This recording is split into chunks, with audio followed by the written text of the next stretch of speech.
In 2010, research professor Brené Brown stood on the TED stage to give a talk that she was terrified to deliver, a talk that would redefine modern courage. So let's just sit with that moment for a second. Picture it. She's a researcher. Her whole world is built on data, on things you can control, on certainty. And here she is, about to stand up in front of the entire world and talk about the absolute messiest, most unpredictable parts of being human: shame and vulnerability. That terror she felt, that wasn't just, a case of the jitters. It was the deep fear of a data scientist being forced to show her own messy, unanalyzable story. She was basically laying bare the very research that had sent her into a personal crisis. So this talk wasn't just a presentation. It was a high-wire act. She was living her research out loud in real time, knowing that any real connection with that audience depended entirely on her willingness to risk it all.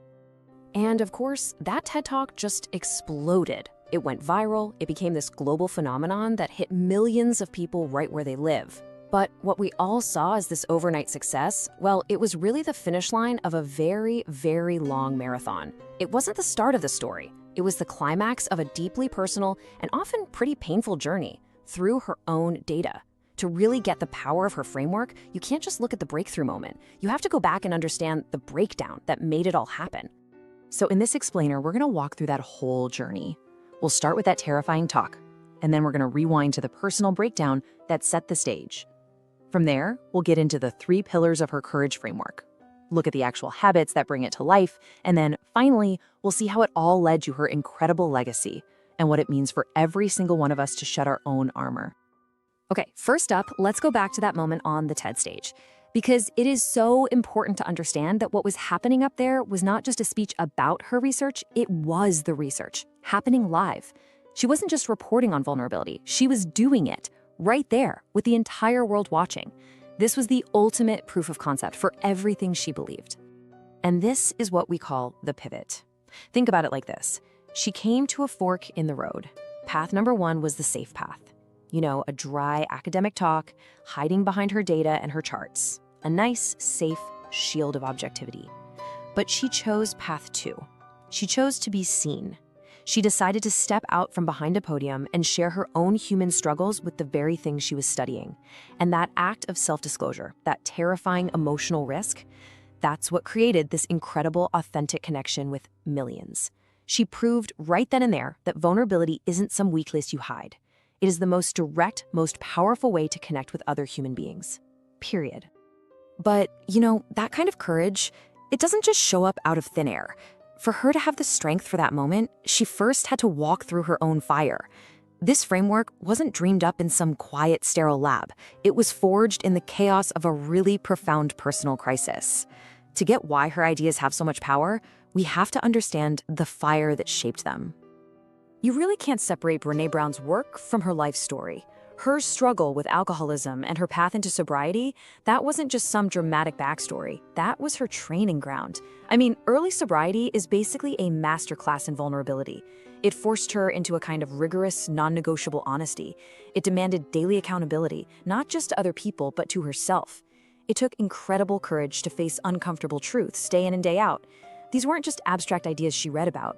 They were survival tools that built the absolute foundation for everything she would later research. So with this foundation of raw honesty, she steps into the world of academia. And here, her world becomes about perfect order, pure objectivity. She falls in love with data. And why wouldn't she? Data is clean, it's controllable. In a world full of messy human feelings, data feels like it gives you clear, solid answers. Her whole professional identity, her sense of safety, really, was built on this idea of looking at human behavior from a safe distance.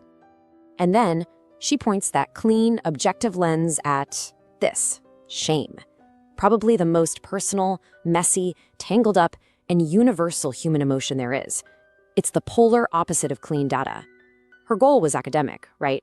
She wanted to figure out how it works, to categorize it, to put this huge, painful experience into neat little boxes. But shame? Well, shame doesn't really cooperate.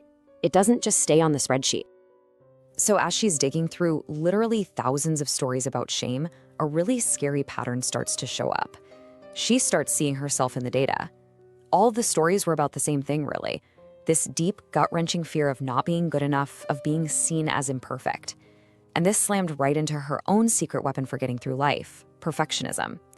She realized perfectionism isn't about being your best. It's a shield. It's a way to avoid feeling shame and judgment. So here she is, the objective researcher, terrified of being seen as flawed, and her own data is yelling at her that this exact fear is what causes all the disconnection and pain in the world. And right here, this is the crisis point. She called it a breakdown, but really it was an emotional collision with her own data. Her professional life, this fortress she built on control and objectivity, just crashed head-on into her personal life, which was filled with the exact fears her research was describing. The line between researcher and subject, it just disappeared. She couldn't separate herself from the work anymore. And to move forward, she had to do the one thing she feared the most. She had to stop studying vulnerability and actually start living it. And that painful, messy process was the real beginning of her entire framework. So out of the ashes of that personal and professional breakdown, something revolutionary was born. A framework for courage that was forged in that fire, one that would completely flip our cultural understanding of strength and power on its head. This is the heart of her life's work. This, right here, this is the single idea that changes everything. I mean, for generations, we've been taught to armor up, right? Never let them see you sweat, hide your fears, bury your flaws. We were taught that being strong means being emotionless and invulnerable. Brené's research doesn't just question that idea, it completely dismantles it. She proved that real courage is not the absence of fear. It's the willingness to show up and be seen even when you are terrified. Vulnerability isn't a liability. It's the truest way to measure our own bravery. So the first pillar is all about this. Vulnerability is an active choice. It's not passive. It's you raising your hand in a meeting when you're not sure you have the right answer. It's being the first person to say, I love you. It's asking for help when you're completely overwhelmed. It's launching that business even though you know you might fail. Every single time you choose to step into that uncertainty, you're not losing power, you're building it. You're building emotional resilience. And even more importantly, you're creating the space for real connection, which is totally impossible when you're hiding behind armor. Okay, pillar 2 gives us the tools to fight the number one enemy of vulnerability, shame. Brown's critical insight here is that shame isn't just being embarrassed. It's that deep, painful belief that we are fundamentally flawed, and because of that, we're not worthy of love and belonging. Now, the theory says shame gets all its power from secrecy. It loves silence and judgment. It wants to convince us we're all alone. So how do you fight it? Systematically. You drag it into the light. You speak your story to someone who's earned the right to hear it. The second empathy touches shame, it starts to shrivel. The antidote to shame isn't pride, it's empathy. This third pillar is your practical survival guide, because let's be real, if you choose to be vulnerable, you are gonna get criticized. The arena mandate is your filter.